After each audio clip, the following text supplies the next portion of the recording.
The war between humans and the Verexi Dominion had finally ended. For years, both sides had destroyed planets, cities, and lives. But when peace came, it didn't bring joy, it brought silence. Broken fleets drifted in orbit, and soldiers who once fought to kill now stood side by side, pretending to build something better. Among the humans, one man stood out, Sergeant Mason Cole. He was not a hero in the way people imagined. He didn't give speeches or wear medals with pride. He was quiet, steady, and strong in a way that made others trust him without words. Mason had survived 5 major campaigns and saved hundreds of lives, both human and alien, but he never talked about it. He just did his job. Now, after the peace treaty, Mason was stationed on Verex Prime, the capital of their former enemies. He served as an advisor to help the Verexi military rebuild their defense systems. Defense not for war, but for peacekeeping. His direct superior was Commander Lyra Vesh, one of the most respected Verexi tacticians. She was tall, proud, and carried herself like a queen. Her skin shimmered faintly under the dim light of the war room, her silver eyes sharp and unyielding. Lyra had fought against humans for years. She respected their strength but never understood it. To her, humans were reckless, emotional, and stubborn creatures who thrived on chaos. Yet somehow they had survived everything, and that confused her. The meeting. That morning, the air inside the command center was thick. Verexi and human officers gathered around a large holomap showing power grids and defense lines. Mason stood quietly at the edge, analyzing the data. His armor, painted in dull gray and scratched from countless battles, looked out of place among the polished uniforms of the Verexi elite. Lyra began the meeting in her usual sharp tone. "We will increase patrol frequency around the central sector," she said. "Efficiency must rise. The humans' slow methods won't work here." Mason looked up. "Commander, our pace isn't slow. It's calculated. We test each system before expanding. If one fails, the rest holds steady." Lyra frowned. "That is fear talking. You act as if every system will fail. The Verexi design is superior.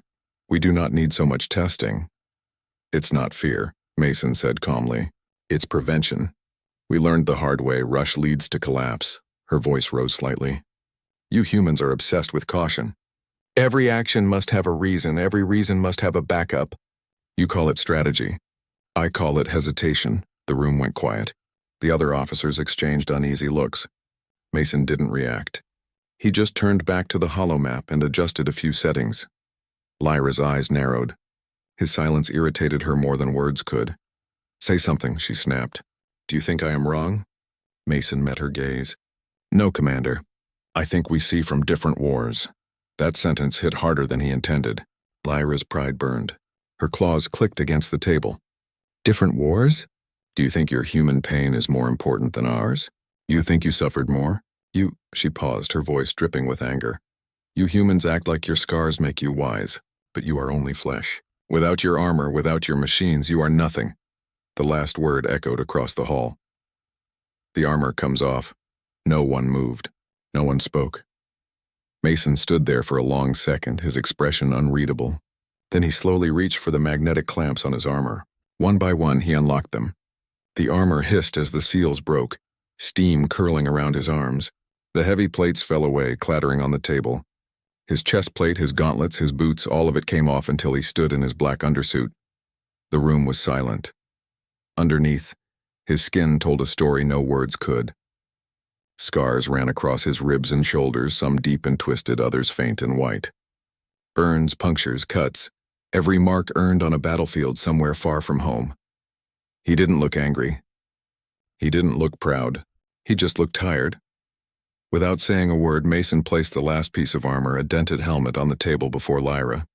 Then he turned and walked toward the door. "Sergeant Cole," called one of the human officers, but Mason didn't stop. Lyra stood frozen. Her mouth opened, but no sound came out. The silence felt heavier than any argument. Her pride, her authority, none of it mattered now. She had insulted a man who had never once disrespected her, a man who had bled for people who once called him the enemy. As the door closed behind him, the sound of his footsteps echoed down the corridor, fading into nothing. The silence. After when the room finally breathed again, one of the Verexi aides whispered, "Commander, that human saved your battalion on Angkor Ridge, did he not?" Lyra said nothing. Another added quietly. He was the one who stayed behind to cover your retreat. We thought he had died. Lyra clenched her fists. Leave me. The room emptied quickly. She stood alone, staring at the armor he left behind. The metal was scratched, worn, and still warm. Her reflection in the cracked visor looked small and ashamed. She had seen humans fight before. She had seen them break, burn, and fall, yet still keep going. They were fragile in body, yes, but unshakable in will. Now she understood why their enemies feared them and why their allies trusted them. But understanding came too late. Lyra sank into her chair and closed her eyes. For the first time in years, she felt something she could not name. It wasn't anger. It wasn't pride. It was regret. The humans walk outside. Mason walked alone through the reconstruction zone. The ground was covered with dust, the sky a dull gray filled with floating ash. Virexi engineers and human workers moved around, repairing energy lines and clearing debris. Some saluted him as he passed, others watched quietly, unsure what had happened. He didn't look at them. He just kept walking. He reached the transport yard where a small shuttle was being loaded with supplies. The pilot, a young human ensign, saw him and stood straight. Sir, you're not scheduled for departure. Not anymore, Mason said quietly. Prep the shuttle. The ensign hesitated. What about the commander? Mason looked out toward the distant citadel. The commander has made her view clear. He boarded the shuttle without another word. As the engines powered up, the world outside seemed to fade. The hum of machinery was the only sound left. For a moment, he closed his eyes. He remembered Lyra's face when she first called him by his name, back when they saved a convoy together. She had smiled slightly then, a rare thing for her. He had thought maybe, just maybe, the walls between their species could break. Now that hope was gone. He didn't hate her. He just understood something she didn't. That silence sometimes says more than anger ever could. Back in the hall in the command center, Lyra still sat staring at his armor. Her claws traced the deep marks on the chest plate. She could almost imagine the battles it had seen, the explosions, the burning air, the cries of soldiers. Every mark was a memory, a moment of pain and survival. She whispered softly, "You are nothing without your armor," and realized how wrong she had been. Humans didn't wear armor to hide weakness. They wore it so their strength could reach others. Their courage came from inside, the kind you can't build, can't train, can't replace. And she had just insulted that. A message. Unsent hours later, Lyra sat in her quarters. The city light shimmered outside her window. On her desk lay a small holocom, blinking softly. She had tried to record a message several times, but every attempt ended in silence. Finally, she spoke. Sergeant Cole. Mason, she said slowly. I was wrong. I do not understand humans. I thought strength meant domination. I thought endurance was just stubbornness. But now I see it is something else. You do not fight because you are fearless. You fight because you care. She paused, but then deleted the message. She couldn't send it. Not yet. The human leaves. The shuttle lifted off quietly that night, leaving a bright trail in the dark sky. Lyra watched it from the window of her quarters. She didn't know why it hurt to see him go, but it did. In the distance, the human fleet shone like small stars, steady, unbroken, silent. For the first time, she wondered what kind of heart could endure so much pain and still choose peace. And she realized something important. The strongest beings in the galaxy weren't those born in armor. They were the ones who could take it off and still walk away with dignity. The day after Mason Cole left, the Virexi capital felt colder. Commander Lyra Vesh went through her duties as usual, but everyone could see something had changed in her. Her voice, once sharp and confident, now carried a quiet hesitation. Her soldiers avoided her eyes. Even the humans stationed in her command center spoke softly, as if the air itself demanded respect for the silence Mason left behind. Mason's armor still sat on the table in the war room. No one dared touch it. Regret and realization. That evening, Lyra sat alone in her office, staring at a hollow image of the reconstruction plan Mason had made. The details were careful, balanced, and efficient, designed not for war but for peace. Every adjustment showed how much thought he had given to her world. She whispered, "He wanted to protect us." She thought back to that meeting, to her words, "You are nothing without your armor." Now she understood that she had insulted not just a soldier, but an entire people, a species that had fought its way through fear, pain and death not because they were perfect, but because they refused to give up. The human way was strange. They cried, they doubted, they broke, but then they stood again stronger than before. That was what Mason had tried to show her, and she had mocked it. She clenched her claws, angry at herself. "Fool," she muttered. "You were blind." Then a soft chime interrupted her thoughts. A young Verexi officer entered holding a small tablet. "Commander, the human transport carrying Sergeant Cole has left orbit. Destination classified." "Classified?" she repeated. "Yes, Commander. Only the Terran command knows." She stood up slowly. "Prepare my ship." The officer hesitated. "Commander, are you leaving?" Lyra's silver eyes hardened. "Yes. If we wish to understand peace, we must begin with understanding those who fought for it." The search Lyra's personal vessel, the Vashon, left Varex Prime within the hour. She didn't tell her government. She didn't care about protocol. All she wanted was to find the human who had walked away in silence. She began by tracing his signal through human military relays. Each time she contacted a Terran base, the officers gave polite, careful answers. "Sergeant Cole has been reassigned. His current mission is restricted." "Sorry, Commander, we can't disclose his location." But Lyra was not easily stopped. She used old war connections, favors owed, and intelligence networks that still respected her name. After 3 days, she finally received a lead. Mason had been sighted on a damaged colony world at the edge of human space. Outpost K9, a planet once destroyed by the war and now slowly rebuilding. Without hesitation, she set course. The broken colony. When Lyra's ship entered orbit above Outpost K9, she saw a ruined world. Cities lay in dust, forests were blackened, and only a few human settlements remained, small pockets of light in endless gray. Her ship landed near one of the colonies, and the moment she stepped out, the wind carried the smell of metal and ash. Humans were everywhere, working hard, fixing machines, planting crops, welding buildings. They looked tired but not defeated. Their eyes were bright with the same spark she remembered in Mason's. One of them, a young engineer, approached her carefully. "Commander Verexi? Didn't expect to see one of you here. I'm looking for Sergeant Mason Cole," she said. "Do you know where he is?" The man nodded slowly. "He's here, but he doesn't work as a soldier anymore." "Then what does he do?" The engineer smiled faintly. "He builds homes." The builder, she found Mason outside the colony walls, helping lift a massive metal beam into place.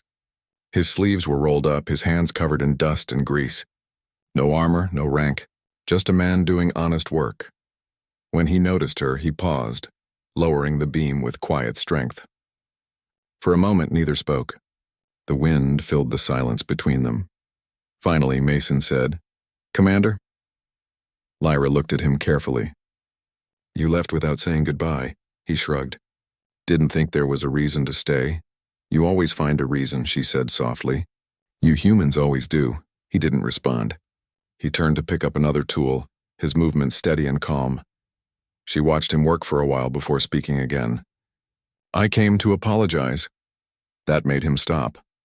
The apology, when he faced her, his expression was unreadable. "You don't need to," he said. "You were right in a way. Without my armor, I'm just a man." "No," Lyra said quickly, shaking her head. "You are wrong. I was blind, Mason. I thought your armor made you strong, but it was your heart. You stood in battles where no one else would. You carried hope even when logic said there was none. That is not weakness." He looked down at the dirt beneath his boots. "You learned that after I left?" "Yes," she said quietly. "I learned it from your silence." Mason smiled faintly, sad but warm. "Silence can teach a lot." Lyra took a small step closer. "I watched humans rebuild what they lost. You do it again and again, as if the universe cannot stop you." "It's not about defiance," Mason said. "It's about responsibility. Someone has to try." She studied his face, the lines of exhaustion, the quiet strength behind his eyes. He wasn't fighting a war anymore, but he still carried the same weight. "The same duty. Why come here?" she asked. "You could have gone home," he sighed. "Because this world needs hands more than speeches. Peace isn't built by governments, Commander. It's built by people like these." He nodded toward the workers. People who lost everything but keep building. The lesson Lyra walked with him through the colony. Children ran past, laughing, their clothes dusty but their smiles wide. Humans waved at Mason as they passed. Some called him Sir, others simply said, thanks. She could see it now. Respect not born from rank but from kindness. You lead them, she said quietly. Mason shook his head. No, I just work beside them. That is leadership, she replied. They stopped near a memorial wall. Names were carved into metal, hundreds of them. Human names and a few Virexi ones. Lyra touched a name that looked familiar. Sergeant Derek Val, she murmured. He was Virexi. Yeah, Mason said. He fought with us at Vargas Outpost. Died holding the line. We added his name. He earned it. Lyra's throat tightened. You honored him. He was one of us, Mason said simply. Doesn't matter what he looked like.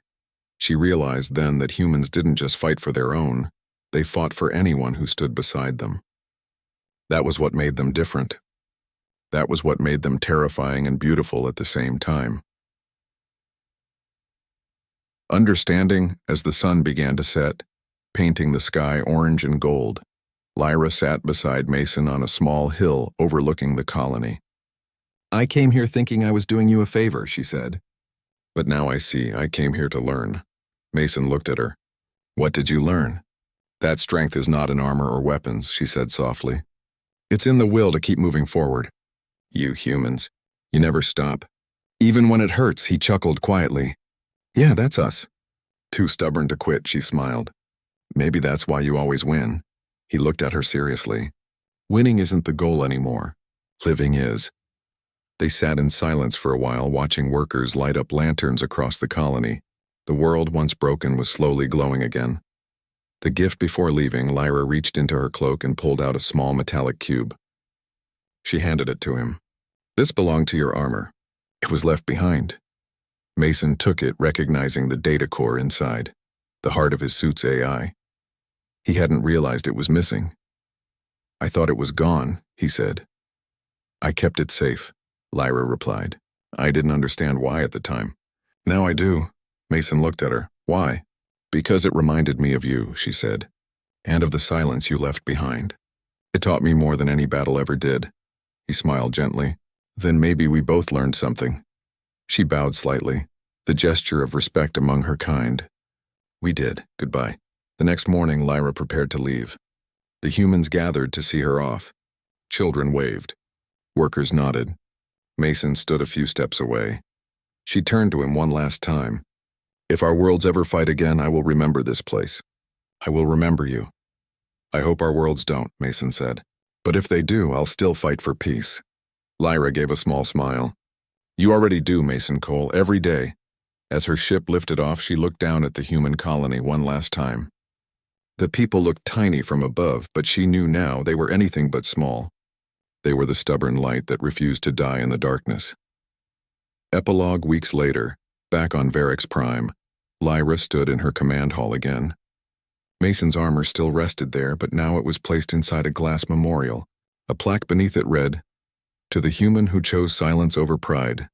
Every Virexi soldier who passed by stopped to read it. Some saluted. Others simply bowed their heads.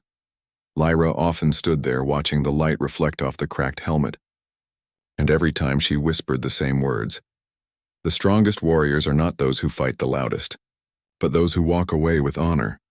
Far across the stars on a quiet colony world, Mason Cole looked up at the night sky. He didn't know about the memorial. He didn't need to. The stars above shone brightly like countless human hearts refusing to fade. And he smiled knowing that sometimes silence speaks louder than any war cry.